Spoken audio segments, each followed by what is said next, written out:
പള്ളികൾക്ക് താഴെ ശിവലിംഗം തിരയുന്ന സംഘപരിവാറിനെയും ബി.ജെ.പിയെയും കണക്കറ്റി പരിഹസിച്ച് UP MP അഖിലേഷ് യാദവ്. ഉത്തർപ്രദേശ് മുഖ്യമന്ത്രി യോഗി ആദിത്യനാഥിന്റെ ലക്നൌവിലെ ഔദ്യോഗിക വസതിക്കു താഴെ ശിവലിംഗമുണ്ടെന്നായിരുന്നു അഖിലേഷിന്റെ പരിഹാസം. ഖനനം നടത്തി ഇത് പരിശോധിക്കണമെന്നും അദ്ദേഹം ആവശ്യപ്പെട്ടു.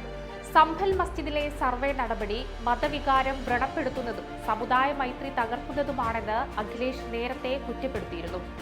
या मुसलमान भाइयों को कैसे उनके अधिकारों को छीना जाए, उनकी अधिकार जो मिले हैं, जिन्हें आजादी के अधिकार हैं या उनके स्वतंत्र जो अधिकार हैं, उनके अपने धर्म को लेकर के കുഴിച്ചു ഒരിക്കൽ സ്വന്തം സർക്കാരിന്റെ അടിവേരിളക്കിയാകും ഇതിന്റെ അവസാനമെന്നായിരുന്നു അഖിലേഷിന്റെ ഓർമ്മപ്പെടുത്തൽ.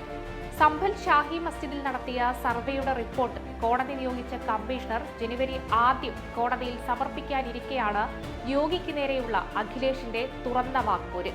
അതേസമയം അഖിലേഷിന്റെ പ്രതികരണത്തിന് പിന്നാലെ നിരവധി പേരാണ് സമൂഹ മാധ്യമങ്ങളിൽ അദ്ദേഹത്തെ അനുകൂലിച്ചും പ്രതികൂലിച്ചുമുള്ള കമന്റുമായി എത്തുന്നത്.